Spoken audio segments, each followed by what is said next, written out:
What makes a good improviser? Whoa, what makes a good improviser? Piece of advice I've heard are listen like a thief. You get a room full of people, of audience and performers, and there's this implicit agreement that like, we're here to be here now. How did you feel about acting in the movie? That was cool. You know, looking back, I wish I had done more of the prep work. I wish I had done more prep work. Sorry. I know. Oh, well, I'm so sorry. Go on. Today I sit down with Asa Erlendson, the Asa Erlendson. Asa is a Denver improviser. He's a teacher. He teaches improv. He teaches at Rise Comedy in Denver. He's on what I think is one of Denver's greatest improv teams, Mouse Couch. I first saw Asa on stage at Rise and I thought to myself, oh my God, I gotta work with that guy. Here we are years later. He plays the lead in our feature film, A Colorado Road Trip. If you want to support us, please consider purchasing our film from our website, joyrec.com. And please know that every dollar you spend on that website goes directly to us, the artists who made the movie. Without any further ado, my conversation with Asa Erlendson. Here's what I heard recently. Tell me what your thoughts are on this. This person said, when I had time, I had no money. And when I had money, I had no time. And I've been feeling that a lot. I feel like I have a job that gives me money, but my God, is time precious. Yeah. It's the only thing you can't get back. No. Well, I guess there's lots of stuff you can't get back, but... That's one thing you can't get back. Yeah. One thing for sure. One of the most valuable things. Yeah. What do you think you have? You have more time or money right now in life? More time for sure. Well, you deliberately pulled back from your job to get more time, which is admirable. I'm actually wanting to do something like that maybe. Yeah, and I need to, like, if I'm going to dial back my income, then I also need to dial back my expenses. And my vice is ordering food and eating out. Yeah. So I need to budget better when it comes to food and grocery shopping and stuff like that. Yeah. Do you ever have what's the worst vice when it comes to eating out? Is there any one that's like almost a little embarrassing? I had some. I'll share some of mine. All right. Yeah. I mean, I got a few. Yeah. I mean, lots of fast food stuff. There's this place called Tacos Los Compas on Calumet Calumet. This is me too. We're both gonna go to Mexican food. Yeah, Calumet and 13th, and they make a really mean Colorado burrito. So it's like Colorado burrito. Yeah, so it's what is that? Beef and French fries are in there, and they have like some pico de gallo salsa in there, and it's really good. What's the connection to Colorado with the fries inside the burrito? I don't think there is one. I've also heard it called, my brother introduced me to it, and when he lives in San Diego, and this was years ago, but he's like, oh yeah, when you come out here, like, we'll go by this place, Roberto's, and we'll get you a California burrito. They put French fries in it. Bingo. So, Colorado, California. So a New York burrito Wyoming would have fries in it. I mean, potentially. So for me, it's tacos Rapidos. It's the same, yeah, it's the same thing. It's the same thing. I'm kind of a little bit on a conspiracy theory with tacos Rapidos. First of all, you've had. I've had tacos Rapidos, yeah. There's 3 locations. And when I first stumbled upon this, first of all, they have a little mascot, a little taco. It's a taco with a huge mustache and a sombrero. And there's 3 locations. And there's sort of, the one over there on Evans you can't actually go into. And it's hard to even know what's going on in there. Anyways, I pull out a map one day and I kind of point out, like I start going, oh my God, there's 3 locations. If you drew a line between each location, you just drew yourself a tortilla chip. A triangle? Triangle. This is your conspiracy? In the shape of a tortilla. No, a chip. Tortilla chip. I think there's something going on there. I do. All right. I don't know what's going on, but between that little mascot and the fact that their locations are strategically in a pyramid, and that's where this conspiracy theory really takes off. Because technically, a tortilla chip is a pyramid. Now, where did these pyramids come from? I don't know. I think we need to go over geometry. Yeah, I mean, I don't think if you take any 3 points and connect them, you're going to get a triangle. Well, that's the crazy thing, isn't it? that's what's so crazy about this. I mean, if you start thinking about it, there's a lot of conspiracy theories out there in the shape of a pyramid. Take the pyramid's also 3-dimensional. I hate to be all interesting academic over here. Yeah, no, hit me, because look at you see the dollar bill. What's on it? Pyramid. There's a pyramid on there, like a tortilla chip. Not like a tortilla chip. Well, how so? Because pyramids they're like a bunch of triangles put together. Oh boy. I'm tetrahedron or something like that. I don't remember the name. All right. The geometric shape of a pyramid. Well, my vice is tacos Rapidos. And I just late at night, I'm like, conspiracy or not. And every time I go in there, I am looking. When they open the little sliding door, I'm checking it out. No, it's good stuff. Yeah. I have a memory of one of my high school friends. He and I went to Tacos Rapidos. Maybe it was the one on Evans. And we would, get our burritos, park in the lot, and then just watch whatever happens. Sometimes there were fights, sometimes there was romance. You just described all 3 tacos Rapidos. every tacos Mexican food, burritos, romance, and fights. Yeah. That's a conspiracy right there. Yeah. There's a triangle for you. It's burrito fight romance triangle. We call it it's Taco Gate, man. It's Taco Gate.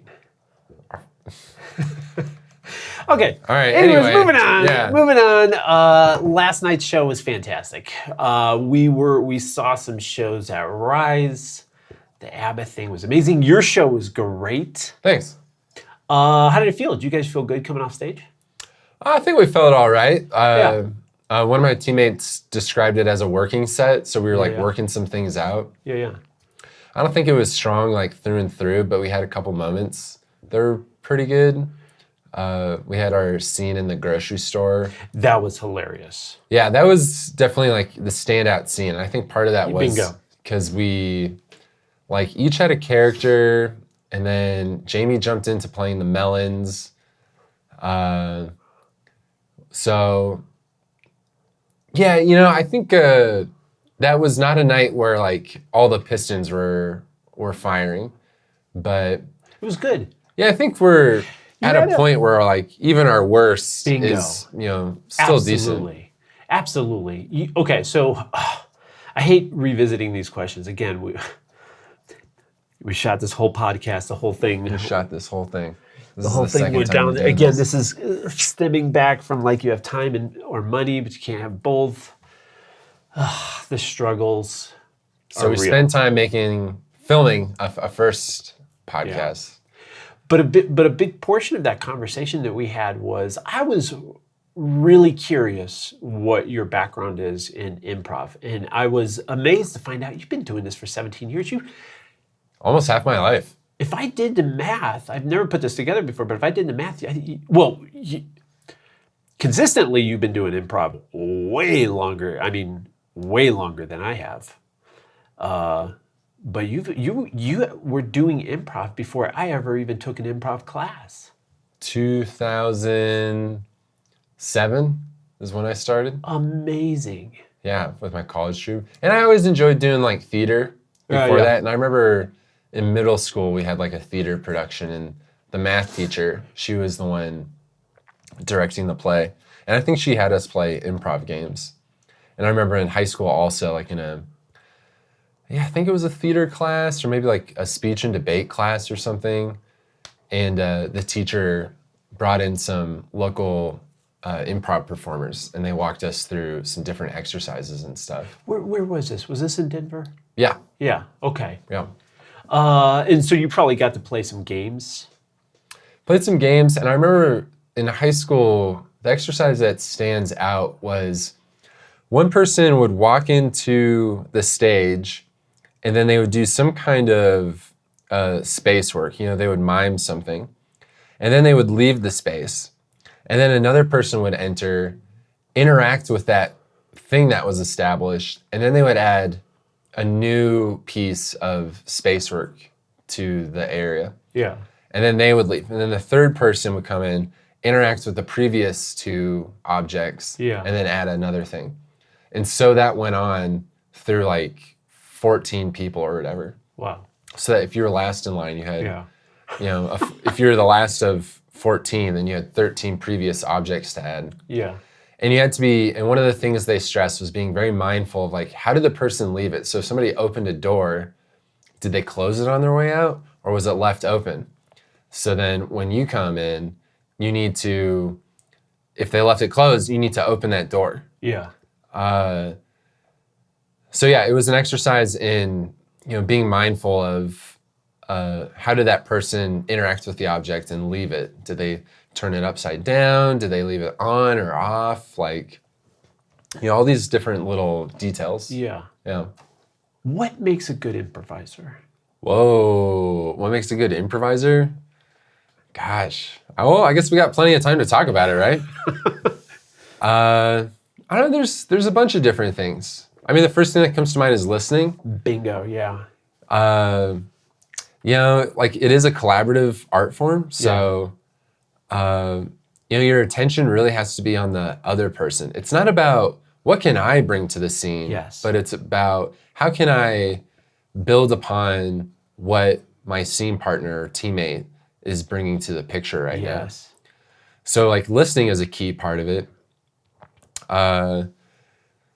I mean, and that's tough. Like, all day we have like chatter, Yeah. this noise in our Yes. brains. Yes. And so to be able to kind of pierce through that and allow our attention to really, just really, really, really be focused on the other person. Yeah. And to really be attending to like all the details of what they are bringing. Yeah. And to also not be looking for, not to have this, deficit mindset of like, your scene partner is always giving you something. There's never nothing. Yes. Like, and so whatever, I'm just going to hop around a bunch. Yeah. I'm not going to try and make sense. Yeah.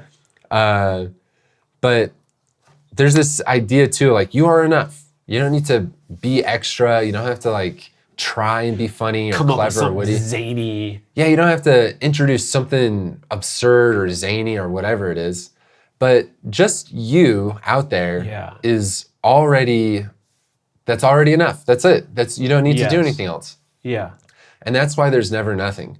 Because just how a person is like holding themselves, just noticing how they're breathing. Are they tense in the shoulders? Yes. Like that is all fair game for you as the performer to point out. Yeah.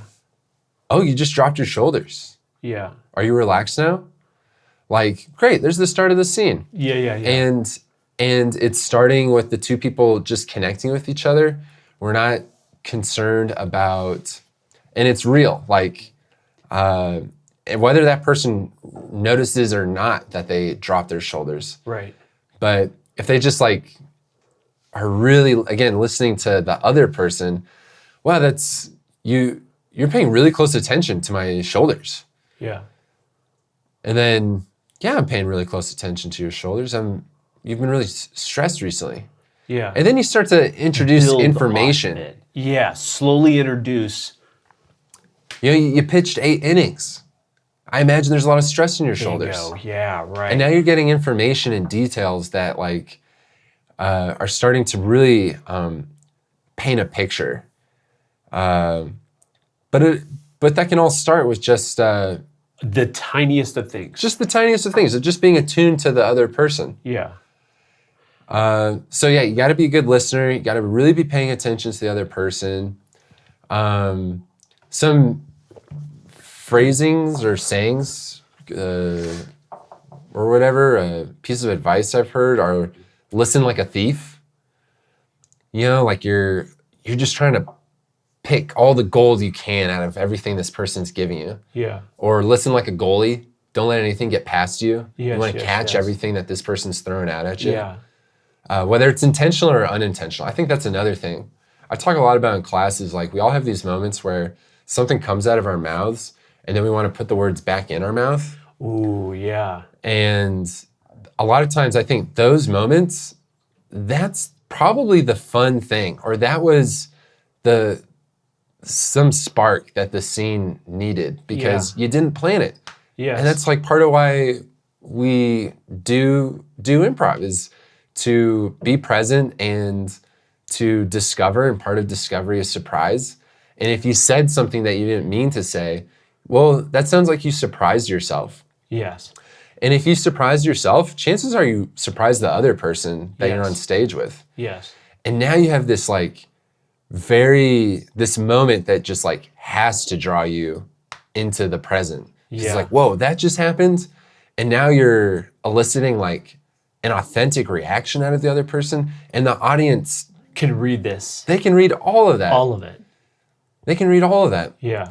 And so when they see like, oh, that wasn't planned. Wow, shit's really happening right now. Like they did not plan this. So where's this going to go? How terrible would it be if that performer tried to walk it back, right? Like you said, if it comes out, take it as a gift. Don't try to walk back on it if you thought it was a mistake. Yeah, exactly. It's not a mistake. Don't try to correct it. Don't walk back. Don't walk it back. Yeah, because now see where it goes. Because now also, if you're trying to walk it back or correct it, now you're in editor mode, which is something I'm really familiar with. Like I have a hard time. You know, I don't know. I'll speak to my own perfectionists. Like, oh, I wish I could have said that a little differently. Oh my God, I want to craft the line absolutely so that it's just right. But that's me wanting to do what's in my head versus just honoring and being attuned to what is actually happening. What is the reality of what was said? Yeah. This is one of the things I really struggled with as an improviser was letting the junk go from the day and getting on stage on like a Tuesday, Wednesday, Thursday night and being able to just let all the garbage out and just like focus, right? And just be in a playful state of mind. Yeah. Which is another thing that goes into what makes a good improviser. Playfulness. Like, because in playfulness, I think there's like a little bit of risk taking, or there's like a willingness to, I don't know, there's a willingness to, push each other's buttons, or there's, I don't know. Playfulness is something I've been thinking a lot about recently. Yeah. Which kind of takes the joy out of it when you try to analyze it. Yeah. So I feel like I haven't been as playful in my performances recently because of that. Well, let's come back to that. But one thing I wanted to not leave off the table as we had like a more like technical conversation about long form improv, the being honest and truthful. Mm-hmm. I don't know, there's this line from Sharna's book from Improv Olympic I.O. that was like, the book is called Truth in Comedy. Right. And it's about like, do not try to be funny. Try to be real and honest. Be authentic. Comedy, the laughter should be a side effect of what's happening. Right? Like you're not out there trying to get people to laugh. What you're trying to do is you're trying to be honest. And as a result, laughter will be a side effect of that. So she used this example of the scene where like someone goes out on stage and they're supposed to dance, like a ballroom dance. And, in one performer, she gives it this like side-by-side analysis. Like, let's say one person goes out and is deliberately trying to be a terrible ballroom dancer. Okay. But another person goes out there and they actually try to be the best ballroom dancer they can. And of course, they will never, that is so much funnier than seeing someone pretend to be a bad dancer. The person, because inherently, they're not going to be that good of a dancer anyways. Yeah, they're not a trained dancer. They're Ow. improviser going out there doing their like impression or like best acting of that Audience character. will know that you care. The audience will know that you are not lying to them. This is genuinely your best attempt. Yes. That's awesome. And I think what you just said there about caring. Right. Like, if people don't care, there's no stakes. Yeah. Like, you know. You mean by the performers. The performers have to care. I mean, the characters have to care.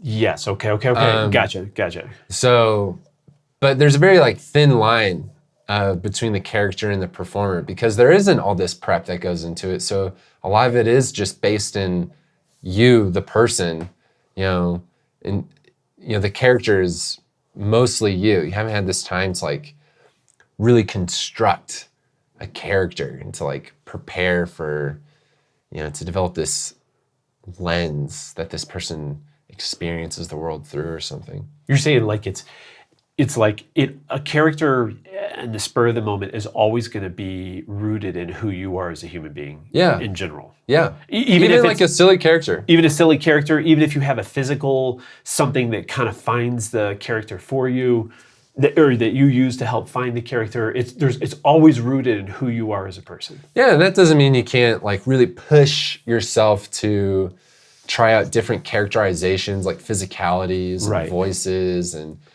it doesn't mean you can't play, points of view that are not your own.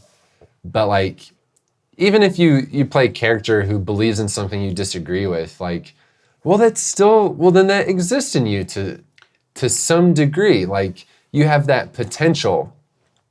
Like nobody chooses, where they're born or any of that. It's, who we are is like, feels so situational. Yeah. Another important thing is imagination. Yeah.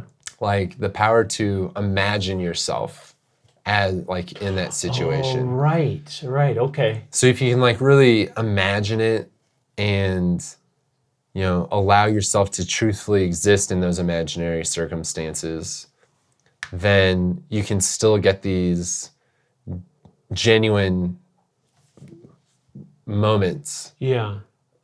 Even though it's like, well, I've never been a brain surgeon. Much less like a brain surgeon who is like really hot-headed and flies off the handle easily. Yeah. Like, but I can try my best to imagine, myself in like the operating room. Yeah. And I can try and imagine the equipment and the sterility of all the tools and the table and all this. And I can try and imagine the sound of like the EKG monitor. The EKG monitor and the pump to get the air in the lungs and all this. Yeah. I can try and really imagine myself there. Yeah. And I can try and really imagine myself like just being hypersensitive to the smallest stuff. Yeah. And just like really upsetting me.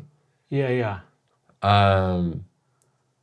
So, and like part of that too is like, well, I've seen lots of movies. I've seen a lot of TV where people, and I've seen that stuff portrayed. So I can go off of like my, viewers, my secondhand experience. Yeah. My passive experience of that or whatever. But still, I feel like I love what you were saying of like you start putting yourself in the world, and the world will start painting itself in front of your eyes, like as you described, the EKG monitor, the thing, the breath thing pumping, like the sounds that you would hear. Now starts to kind of put you in a situation where you are a brain surgeon. Do you feel it on stage? Do you find yourself ever getting maybe kind of painting the world like that sometimes? When I am making it a point to interact with the world, but I'm not like hallucinating Right. a world, coming to life around me. But if I'm like, if the scene takes place in a nail salon, if we're doing a scene, you say like, thanks for coming into the nail salon today. Like, really glad to have your business. Then, I might walk over to the wall of the room and like start picking up bottles of nail polish. Right. And now I start to really like kind of see in front of me like all the different colors, and I might see the little name tags. Yes.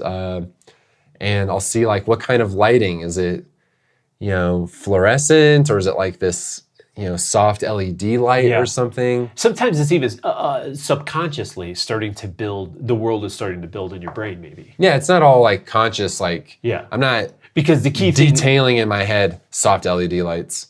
This is moving from red to purple on this row, and from green to teal on this row or something. Have you ever heard of TJ and Dave? Oh yeah. Okay, you know who this is. So this is, I don't know TJ's last name, I forget. Jagodowski. And Dave Pasquazi. Yes. So would you say, for anyone that doesn't know, this is maybe two of the greatest improvisers? I mean, it's weird to even say that. But I mean, these two guys and their two-man show is renowned. Right, yes.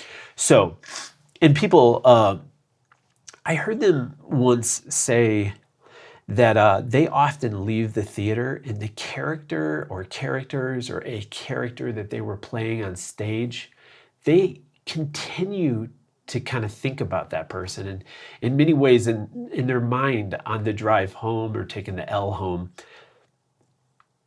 complete the scenes that didn't get completed on stage. How invested is that you would leave the theater and continue to kind of fantasize and improvise out what happened to these characters? Yeah, I heard I think it was in an interview, maybe it was like an NPR segment or something, but it was interviewing them, and they talked about how like they imagine like the scenes they put on stage, they are like kind of dipping into a moment that's actually happening like outside of time. Right. And it's just that they're kind of like the vehicle, they're the medium through which these moments are occurring. Right. But yeah, once the show's over, like those moments and stories continue on. Those characters' lives continue. Yeah. It's just that they're not there on stage to portray them anymore. Isn't that amazing? Yes, okay, yes. Yeah, talk about a rich philosophy. So yeah, I just took this class, and well, one thing that the instructor, Miles Stroth, who's one of these old school improv luminaries, who's like gone on to make his own theater, in training center. Like one of the things he really stressed was go with your first idea. Go with your first idea. Just what is the thing your brain is giving you at that moment? And just like say that. And part of that is like having an awareness, like a readiness to catch that first thought and then to put it out there in the world rather than to catch it and hold on to it. So that was one thing that stood out, because I think, and this is, I think, true of like sports too, there's like a certain level of relaxation that you need to bring to a performance. Yeah. Certain like fluidity in your being in order to really roll and respond to whatever comes your way. Yeah. And the other thing was that, this is like, he's locked in this philosophy. And part of me feels like at 17 years, like, I feel like I should, but at this point, have locked into a philosophy or something. And I think in some ways I have. But I still don't even, maybe not know, but I don't maybe trust my own instincts still. Maybe second guess? Yeah, second guess, or I feel like oh, I should constantly be this empty vessel, ready to receive new information and to adapt my models in order to keep them like most up to date and to really synthesize everything that is coming in my way. And at the same time, like when I teach a course, like there's a specific focus. Like right now, I'm teaching a class on characters. So my attention, like if I was like a computer, the RAM of my brain that's dedicated to improv, right now it's processing a lot of character information. So that's just where my attention is when it comes to what I'm doing on stage or when I'm watching other people on stage. Right. And so I'm more self-conscious about making those choices rather than, I feel like I should take a step back from teaching for a little bit to kind of like, defrag the hard drive and to kind of clear space and to open things up so that there's more room for trusting myself, I guess, and trusting those first thoughts and like trusting my gut. I see you as being wickedly open-minded and not, you're gonna have to correct me because I'm gonna use this word wrong, but like you don't have a doctrine that when it comes to your style of improv, you don't follow a doctrine. You are very open-minded and exploratory. I think it speaks volumes that you've been doing it for 17 years. You've been teaching for how many years? 10? More than that, because like a couple of years after I started in college, some friends and I started another group because the group I was in was exclusive. There was an audition process and, at its peak, there were maybe, 10 people in the group. Yeah. But you have all this history, you teach it, yeah, and you just took a class.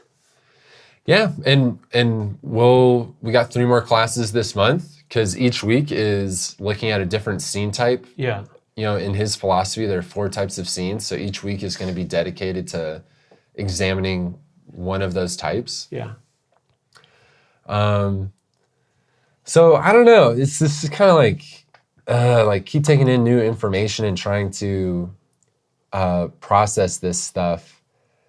And part of me is like, well, when am I ever going to get there where it's just kind of like settled and gelled and like, this is it. Like, this is how I perform. And I don't think it's going to happen. Ugh, bummer. I don't think it's going to happen because I think you're going to continue to be open-minded and continue to explore. I mean, the journey seems to be a huge part that excites you about. From as well as I know you, you've always been I've known you as a very curious person, very interested in the world. And I feel like when it comes to improv, it's going to be the same thing where you just continue to kind of explore things, focus on new things. Like if you're focused on characters right now, it's going to focus more on forms, like this class, and then it might shift over. I don't know. I mean, I would love, or at least I love the idea of, just going to all these different towns and cities. Because now, I mean, there's more improv now than there's ever been before. I was going to say, it's weird now to because even in the years, 17 years. 17 years ago, long form improv is not as popular as it is today. It's gotten more popular over time. Right? Yeah. And so it's even weird to go okay, let's first establish the difference between what long form improv is. Because it's really becoming well known now. Yeah, and that's because I think there are more kind of A-list celebrities and performers who are on the biggest platform possible doing shows on Netflix. They've shows on major networks and all this. And as people get interested in learning more about these performers, they learn that, they have a background in improv. Right. And it's like, What theaters did they go to? Where did they take classes? Where did Yeah. they perform? and it's like, oh, that sounds cool, and it's accessible. Like you Yeah. don't have to have any previous It's not training. Juilliard. Yeah, it's not Juilliard. It's not serious. Yeah. You know, like play is such a big part of it. Whereas, Yeah. you know, if you go to take an acting class, I feel like there's a sense of like, you know, drama can be kind of intimidating. Like Yes, to do a bingo. serious scene, and Yeah. which feels like there's higher stakes. Like you can look extra silly because The risk of looking dumb is going to be higher when you walk into an acting class than when you walk into an improv class. yeah, then you play a fun game like Zip Zap Zop, and it's like, oh well, this is easy enough. There's 3 words to say. I look at somebody, Can't I mess say it a up word. too much. Yeah, you can't mess it up too much. So it's really low stakes. You know, it's about having a fun, lighthearted atmosphere. And, you know, at least at first, like that's not to say that a person's improv journey can't take them to doing, you know, dramatic improv or something like that. Especially when you tie it into this idea of like truth and comedy, right? Like if your goal is to be honest on stage, I mean, that is going to roll right. The last thing you want to do is try to be the jokey person coming up with all the. I mean, that can work, but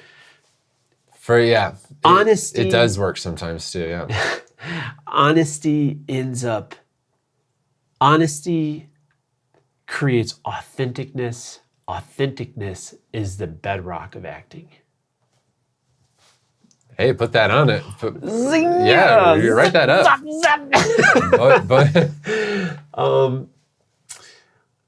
When a person walks into your class, it's the first class they ever had, some person who, you know what I mean, maybe they're a little nervous.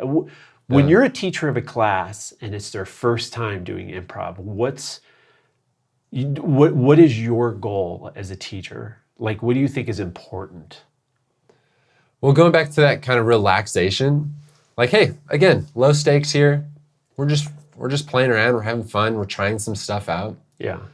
To make them right, and this is something I've discovered with adults versus kids, is that with adults, can't wait to hear this. With adults, you know, part of the point of doing like warm-ups, of doing these like really easy games and stuff, is like let our guard melt away. Let our rest our defenses. Especially in today's world, huh? Especially in today's world. I had a acting teacher. I took these workshops around the Meisner School of Acting, and one of the phrases the instructor would use is crocodile suit. We walk around outside with our crocodile suit. You know, a tough skin in order to protect ourselves. Yes. And if we're doing improv, we can't be wearing our crocodile skin and trying to protect ourselves, because then we're not open to being affected. Yes. And to looking silly. Yes. Vulnerability. Yeah, because like part of the fun, part of comedy is like people taking silly things very seriously.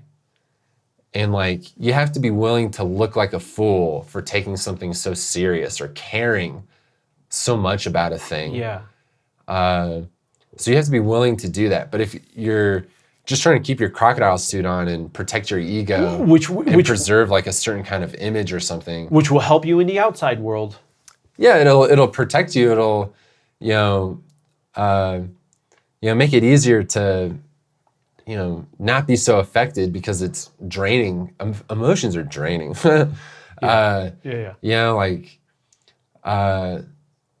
Like I don't know, I've had some like really emotional conversations, and the first thing I want to do afterwards is take a nap.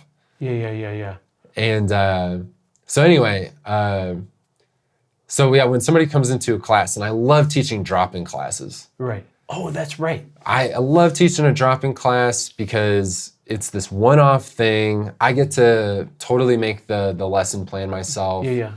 And I prepare for somebody doing improv for the first time ever, as well as for people who have been doing it for a few years who want to challenge themselves. I want to make it interesting for returning improvisers, and I want to make it welcoming and accessible for total newcomers. Right. And I love the challenge and puzzle of trying to put together a lesson plan and facilitating a class so that we can appeal to, that spread of experiences. So one thing is, like in a class, like warming people up, getting people to drop their guard. Sometimes I've experimented with just take like 3 minutes and just have a conversation with the person next to you. Oh, interesting. Just as an icebreaker, like, why are you taking this class today? And now, because you already have this commonality between you two, which is we're here to take an improv class. We have some kind of interest in improv. Right. And now we can learn a little more about what is that interest. And now we're opening up to each other, and it's in this, specific guideline of keeping it improv related. You don't have to be super vulnerable, but you're still opening yourself up, and being honest about, well, I'm really interested in stand-up, and I thought improv would be a good way to get into that. Or, well, I'm a parent, and my youngest kid has now gone off to college, and I just have a lot more time on my hands. And, my spouse said that improv could be fun or something like that. Or I feel like these are all real life experiences. Oh, yeah, totally. No, I mean, that's another fascinating thing is people come in for all kinds of reasons. Yeah. Some people want to get more comfortable public speaking. Some people want to be professional comedians. Some people have a lot of time on their hands. Some people have How can they afford those classes then? No, I'm joking. Some people have just moved to a new city and they want to meet people. Ooh, interesting. That's not in a romantic way. Yeah. But they just want to where are the cool people at? And improv class is a great place to meet cool people. Improv class is a good place to meet cool people. I'm gonna double down. I'm gonna double down on that because I'm sorry, but I freaking love actors and improvisers. I mean, I've spent most of my life doing professional things, and my God, also can be crazy. Actors can be crazy, but I'm sorry, but you're gonna have the best time in the world hanging out with actors and improvisers. They're so great. And I think part of that is like, the atmosphere and the lessons that improv offers, like encourage people to like bring their authentic selves forward. Yeah. And it can also encourage people to be very, really bitty, constantly joking and stuff. And what's your thoughts on that? I think on one hand, it's like, it's just playfulness. Yes. Yeah. So you don't ever want to be like shy away. I'm curious. I'm really curious on your thoughts on this. If someone is coming in being like super bit forward, like into a first class. Yeah, or like if you're teaching improv and you have a student who's doing a lot of bits and kind of zipping out zany jokes. Yeah. What are your thoughts on that? Is it good? Is it bad? I think it's not a good or bad. It's not a matter of good or bad. It's not a matter of right or wrong. It's a matter of encouraging their playfulness while also directing that playfulness to be in response. Again, like really giving your attention to the other person. Really listening and connecting because it's a collaborative art form. Right. So how can you keep being playful while also playing with the other person? Correct. And not just performing to your scene partner who you're supposed to be working with. Yes. So it's like, a lot of times just like, hey, that's a funny joke, but listen. Right now we're not trying to be funny. Right now we're trying to listen and respond. Yeah. And let's trust that something funny and fun will come out of the listening and responding to each other. You make me think too of people who like, one way to approach this, one fun exercise could be that you go into scenes or you're doing a show or you're focused on for a period of time. Your single goal is to make your scene partner look awesome. Like everything you do, you're trying to basically build and strengthen and prop up your scene partner. Have you ever heard of this? Yeah. Yeah. What it does is it gets the attention way off of you and gets you to really focus on the other person. And now you're not concerned, any over analyzing in your head, you will sort of be settled as you just focus your attention on the other person. This is why I love improv over stand-up. In Chicago, the first class that I took, I knew that I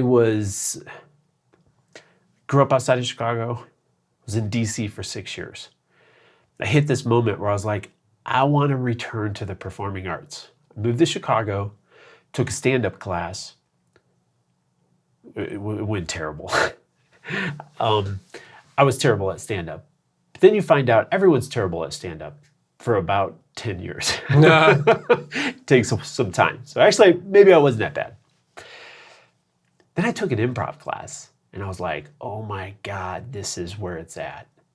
Because the community, the interaction with other people, like it's less about you standing on stage, getting people like directing, telling jokes.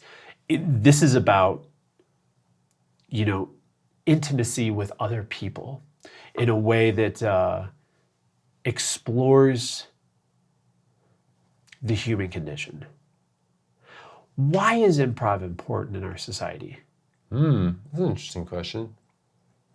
Why is improv important in our society?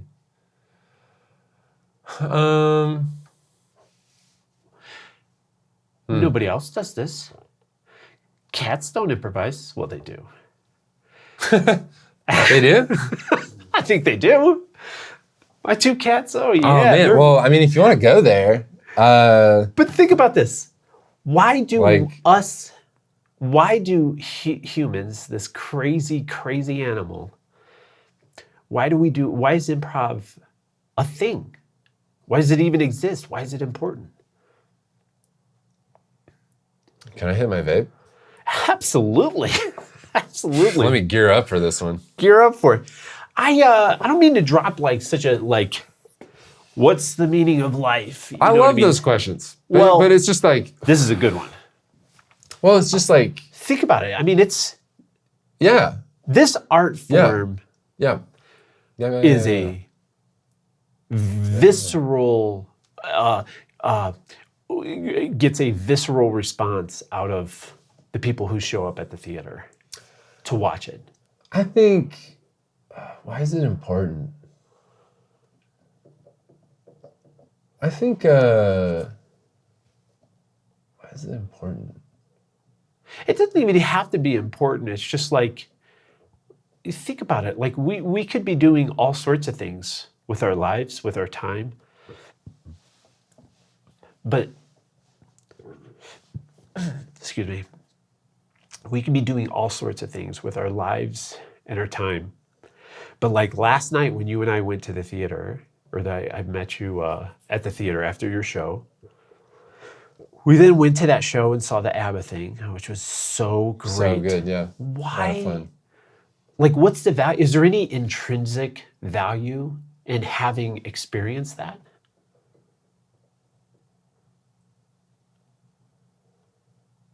I'm going to try and just think out loud. Think out loud, I know. Which is not my strong suit. This is something I've been telling myself recently is I want to say my thoughts as they're happening in my head rather than just hold on to them. I can't wait to hear this. Like one I think is laughter. Like just really simply like having laughter. So much of the media we consume or that is like broadcasts. Like I'm thinking of the news. The news isn't there to cheer you up. The news isn't there to like make you feel good about how things are going on in the world. Correct. And not even feel good like in a placating kind of way, like it's okay. Yeah. It's okay, like a soothing kind of way. But you go to your job and maybe it's just hard. Like life in general is just hard. Yeah. you get up, you don't want to go to work, but you got to go to work because there's all these other pressures. Maybe you've got people depending on you, you've got bills to pay, you've got debts to repay, you've got medical bills. You got to make money. Time and money.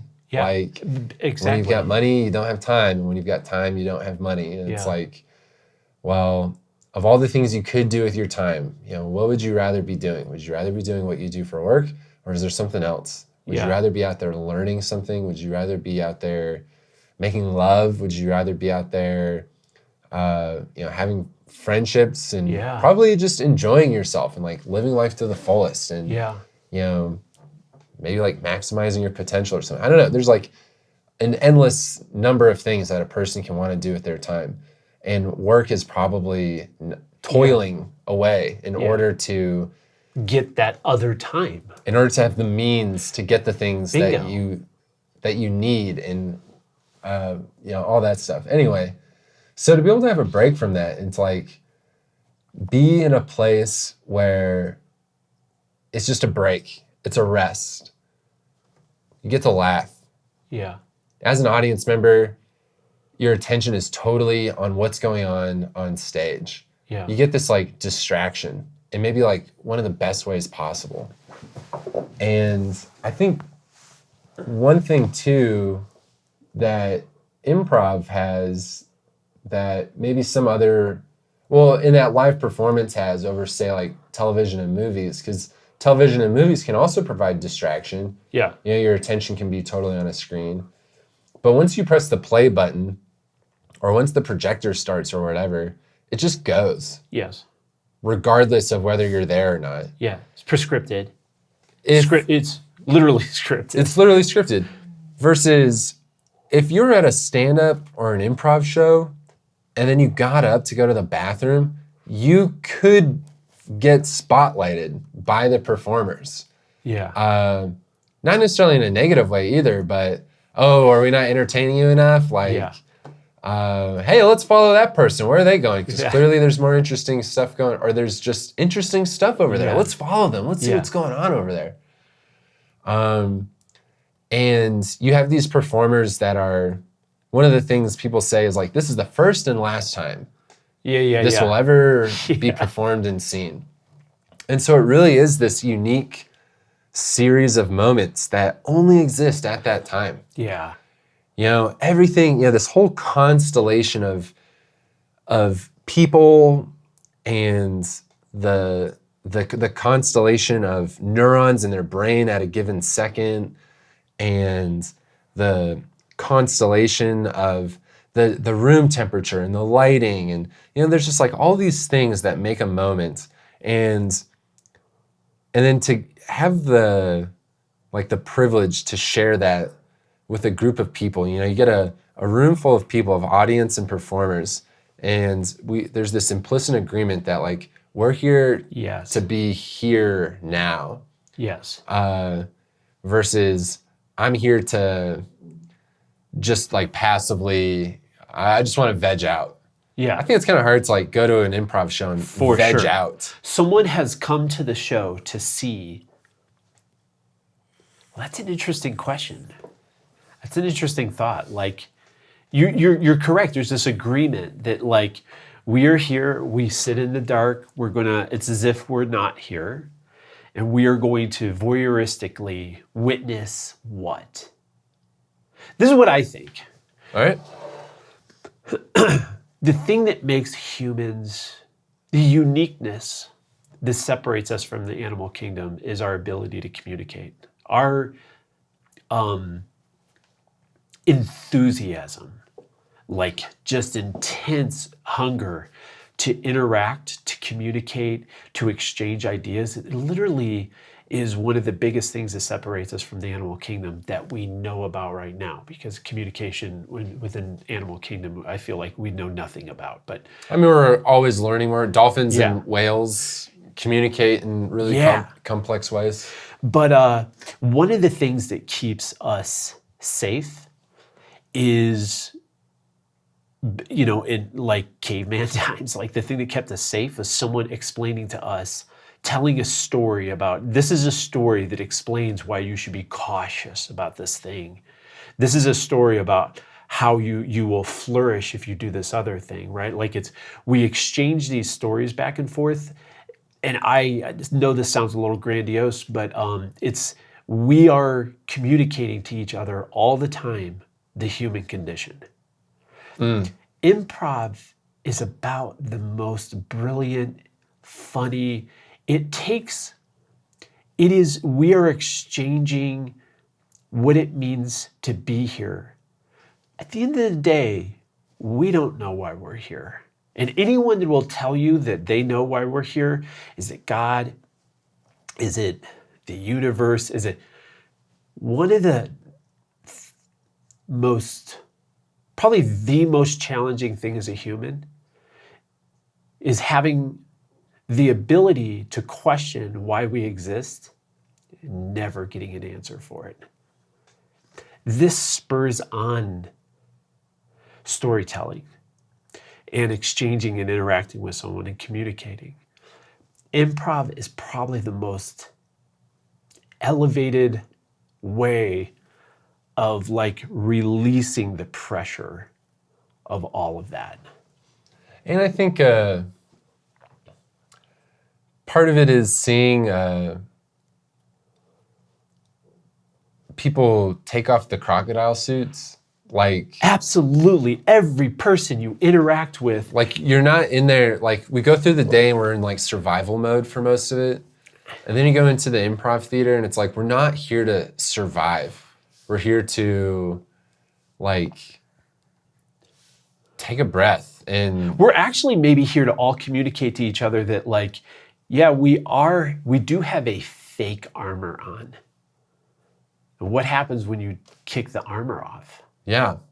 And then you see that on stage and the audience gets to voyeuristically participate. Yeah, they either like vicariously, like through the performers on stage, they also are taking off their like laughing is a vulnerable thing. Yes. When you laugh at something, you're saying, I think that's funny or that like tickles me in a certain way. And it's undeniable. You could have all these other emotions and you could have a wall up and no one could know what that emotion is. But when you laugh, isn't that weird that we laugh? Just think about that on a deep level.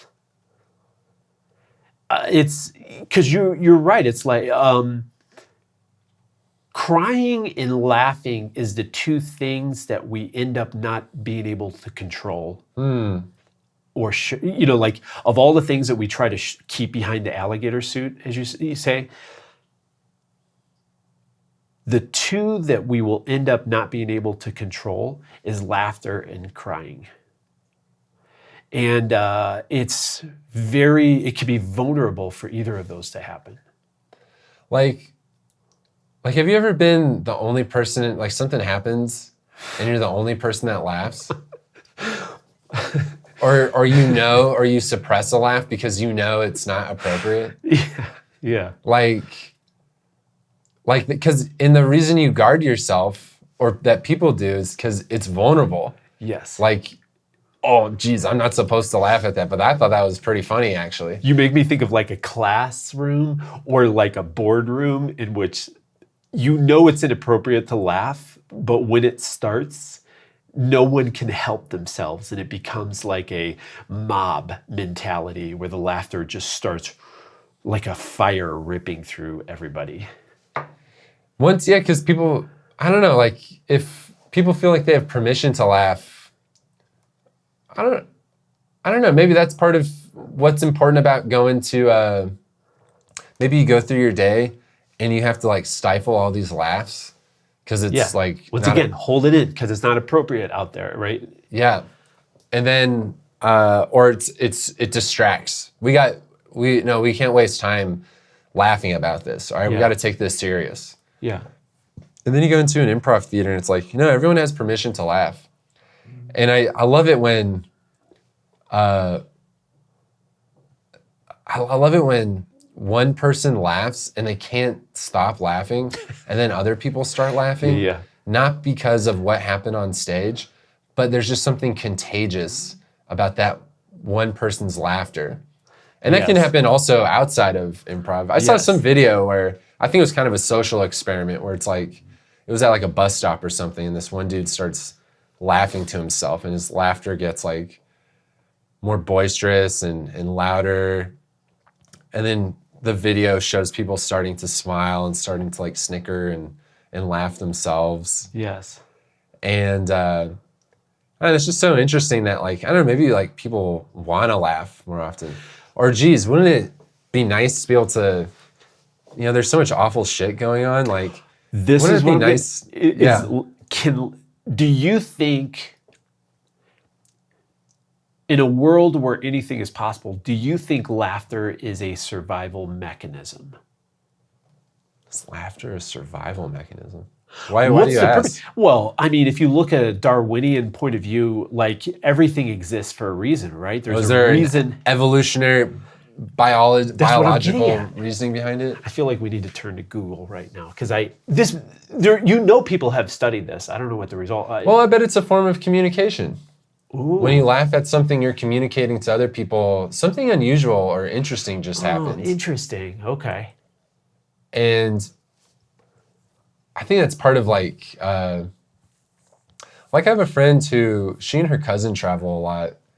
And when I hear about their travels and when I hear about like her traveling with her cousin especially, I think part of like what is so cool about their relationship is they see the same thing. Like they find the same things funny. Oh, interesting. If you're hanging out with somebody and you overhear something in a conversation and maybe it makes you laugh, and then you tell the person you're with, did you hear that? Isn't that funny? And they're like, I don't get it.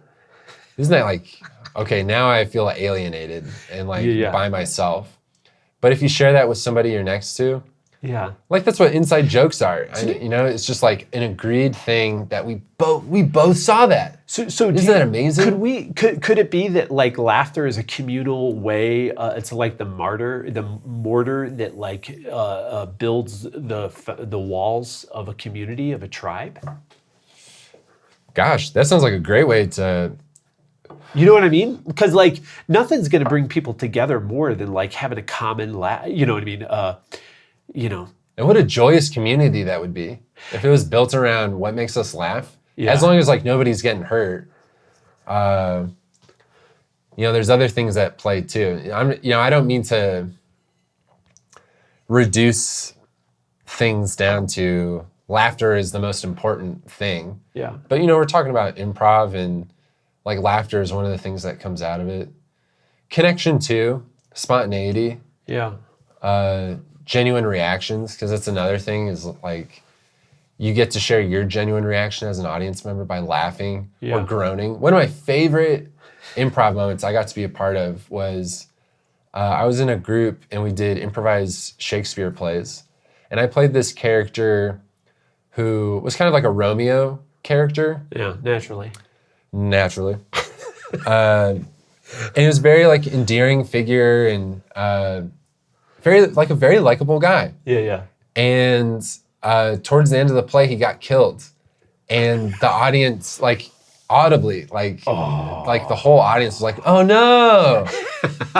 And I loved that. I loved that we like made the audience fall in love with this character, and then I loved that we took him away from them, and we kind of like cracked their heart a little bit in that moment. Because it's all pretend, but they really felt something. That's something I have talked to classes about before too, is, and this does tie into laughter. Yeah. Is that we're not just trying to get, laughter is one possible response you can get out of an audience. Amazing, yeah. I would love to do a show. Yes, it would be great to have a show and just have it be a laugh riot. Right. Above that, I would love to do a show where the audience groans. Yes. They have a reaction of disgust. They laugh. They just quietly smile and they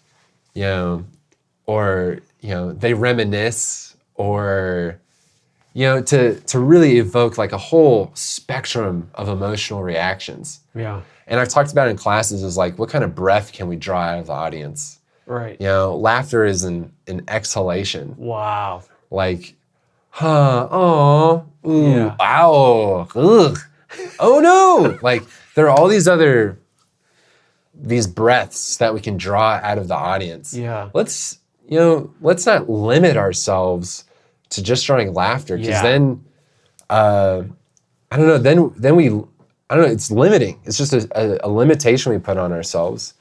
And it can distract us from being connected and vulnerable and genuine and discovering and following that discovery. Yeah. And seeing what happens when we, decide to go into the unknown.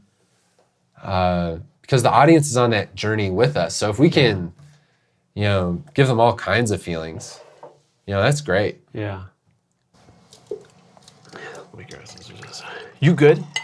I'm good. Yeah, I just had some water. I'm good. Are you combining flavors? You know what? God damn.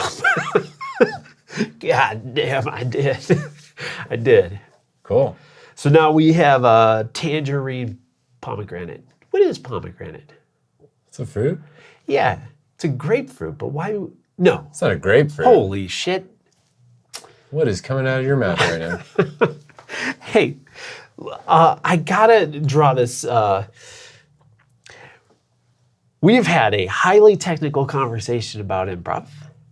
Philosophical as well. Very philosophical. How did you feel about acting in the movie? That was cool. Looking back, I wish I had done more of the prep work. I wish I had done more prep work. Sorry. I know. Oh, well, I'm so sorry. Go on. Go on. Big reveal to the director. Yes. I wish I had done more prep work of building up that structure. I think Yeah. I went into it kind of, more freewheeling it and like, okay, again, like, treating it more like this character is like a thinly veiled version of myself rather than really trying to like sculpt the character and have something to step into to get into the scenes. The most dramatic scene when we're around the campfire. Yeah. And people are going around and sharing like the ways that they're broken, Yeah. right? Yeah. I really enjoyed that. I really enjoyed. I think I did an okay job. I think the scene turned out great. One thing I noticed is that I was baring my teeth a lot, and I wish I. You mean when other people were talking, or when you were giving your monologue? When I was giving my monologue. I would show that monologue. I want to show a scene, but I don't want to show that scene. There's certain things I don't want to release about information. I only want that information to happen as you experience the journey. So yeah, there were some moments that were a lot of fun and were easy to step into, and then there were other like the more serious moments where I don't know, yeah, it felt like an opportunity to like, I don't know, use those acting chops and to treat the moment as true and real and have a genuine emotion to put on screen. That was also not limited or oriented towards eliciting like, it wasn't going for comedy. It was just going for real. Yeah. Okay. The reason why I had that sort of reaction that I did when you talked about like, I think what you said was, in hindsight, maybe I would have spent more time preparing. And you said that maybe had you done that, you would have been able to get a character that wasn't just like a thinly veiled version of yourself. Okay.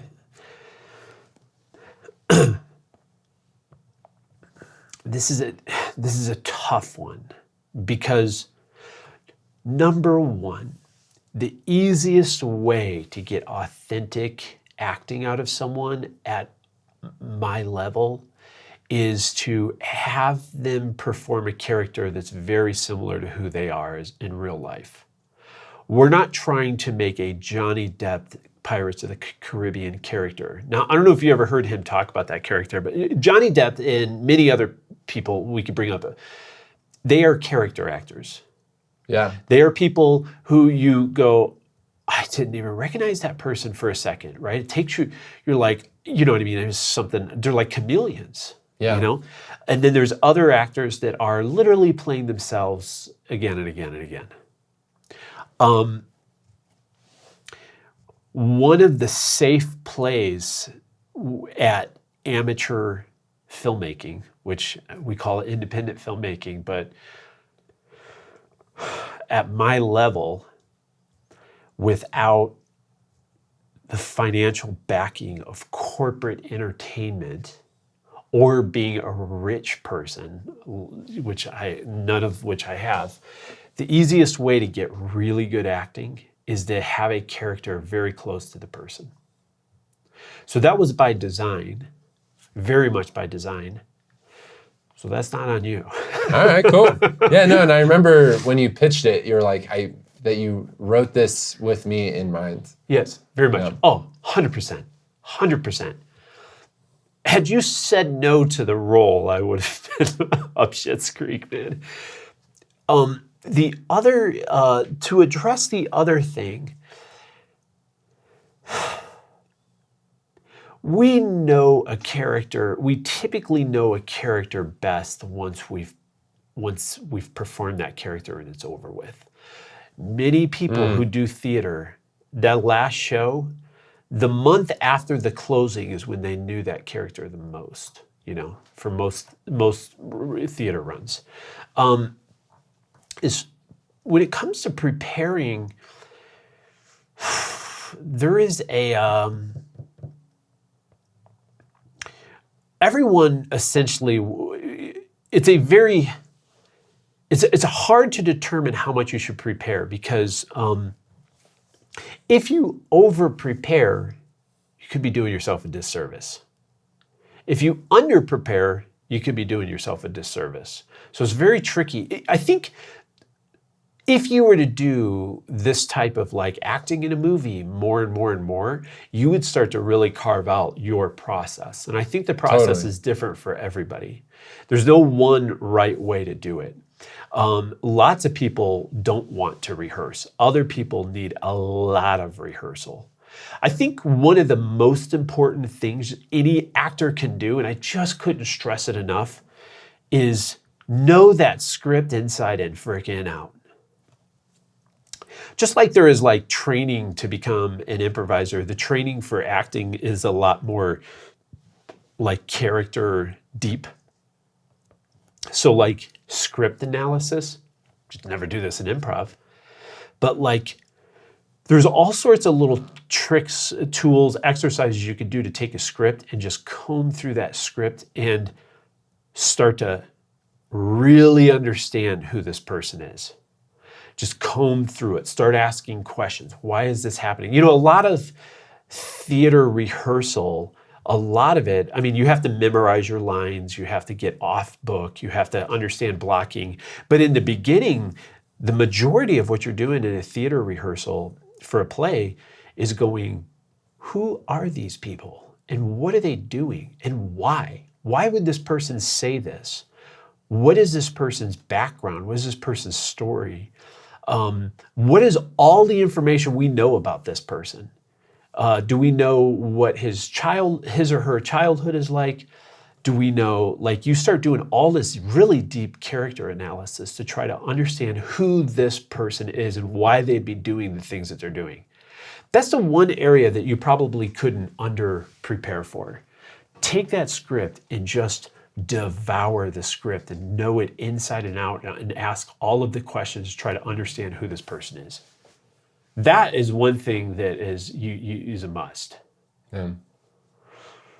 I'm on a damn soapbox right now. Soap it up. I love this stuff. I mean, us talking earlier about like why philosophically, like what is laughter a defense mechanism? Yeah. I love this stuff. I think there's no for me in my life, for better or for worse,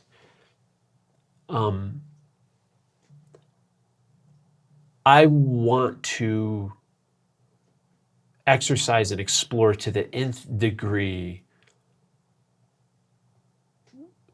what it means to share with others the human condition.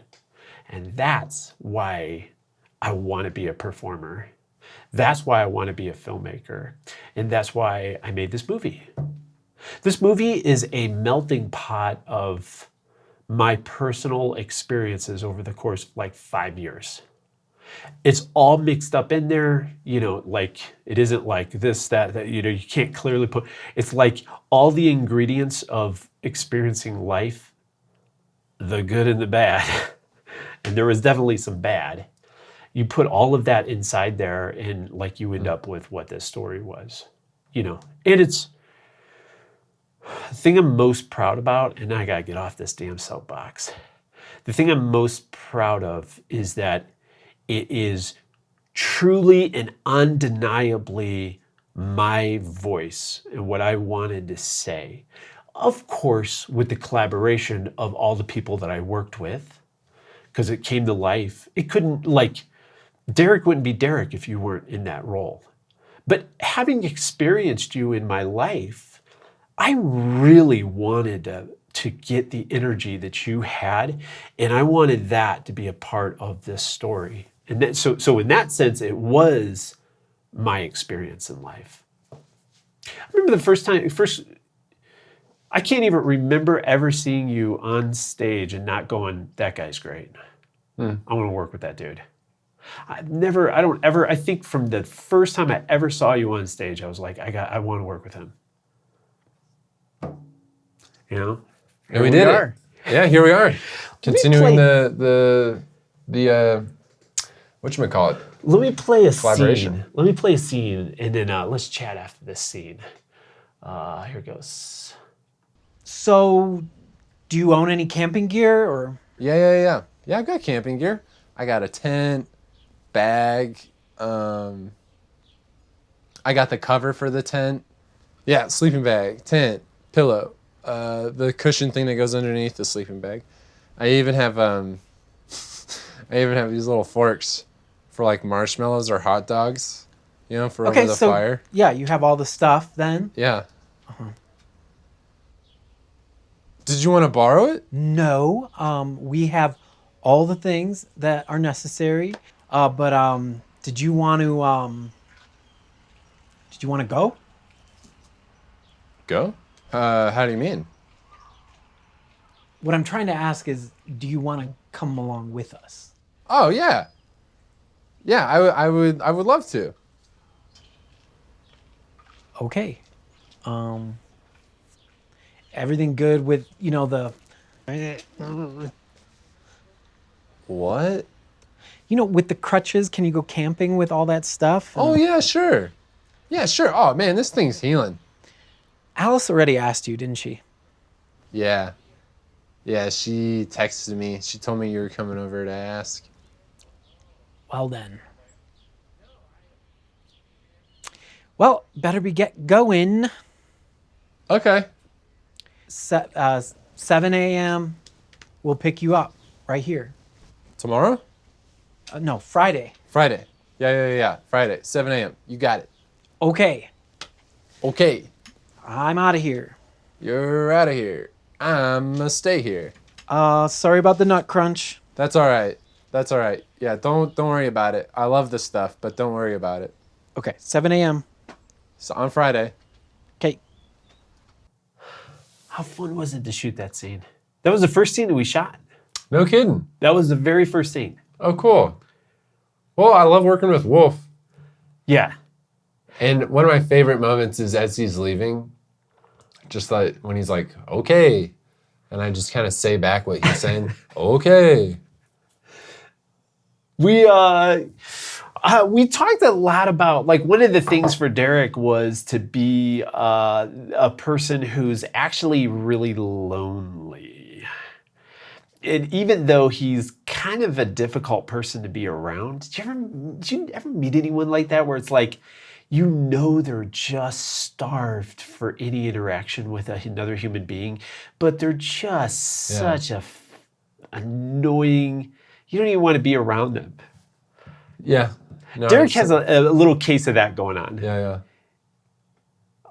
Which is kind of a male, I think there's a very male thing where like guys, you know, kind of like take cheap shots at guys and kind of, you know, kind of like give them a hard time about stuff. But inside they're actually like, please be my friend.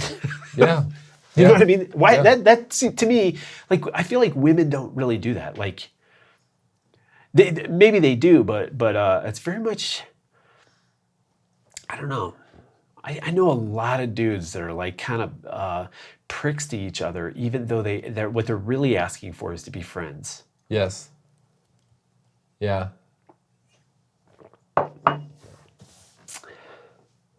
don't know. I don't have a lot of thoughts on that. But we definitely know these people that are like hard to be around, but they're lonely. They're lonely. Yeah. And I feel like Derek is definitely that, man. Yeah, me too. Thinly veiled. Maybe we call this conversation here, dude. Okay. This has been delightful. Yeah, this was a lot of fun. Thanks for letting me nerd out on improv. Absolutely, man. Did we cover anything? Did we miss anything you wanted to cover? I'm sure viewers are confused that I have short hair. I cut it like a month ago. We talked a little bit about hair last time. Yeah, we did. We talked a lot about hair Yeah. because you got into the whole conversation about Like identity. Boy. Well, and then I was like, how complicated it is to have someone who cuts your hair. It can be complicated. Yeah. The relationship. Do you talk first? Do you ever go into a salon? There's a question right there. Is it a salon? Is it a barber? You know, Someone's garage. have you ever? I've been there, brother. Do you ever just like real ballsy? You're like, I'm not gonna say anything. Just see how they react to it. Just nothing. Just walk in and be like, try not to have a single conversation. I don't know. I haven't tried to not have a conversation, but I have been on the side of a one-way conversation. Yeah. Where the other person just won't stop. She was just telling me. Oh, that's right. She was telling me about like her best friend was. That's right. Acting like a tramp or something, and she couldn't talk any sense into her friend, and it was like really straining the friendship and stuff. Yeah. And she wasn't sure whether to like keep being friends with this person or not. Yeah. And I just kind of.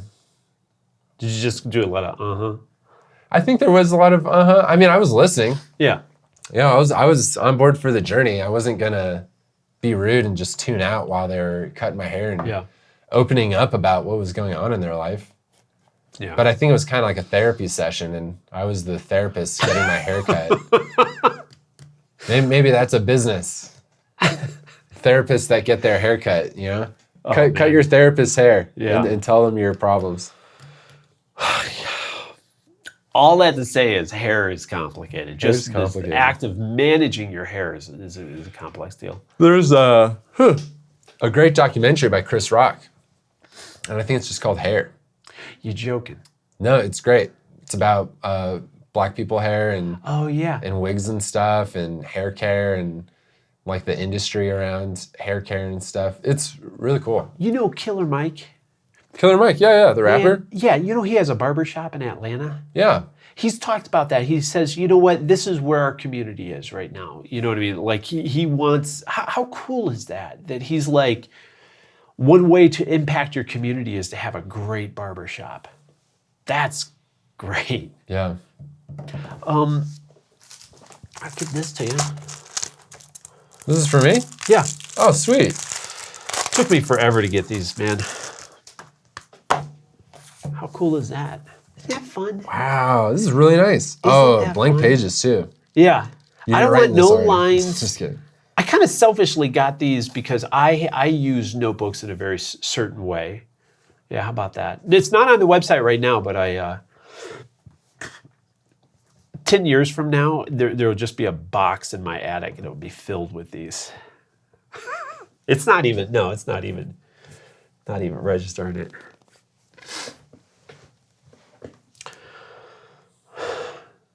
Dude, Cool. thank you so much. Thanks. This was nice. Do it again soon. Okay. Watch, we have to do it a third time. Yeah.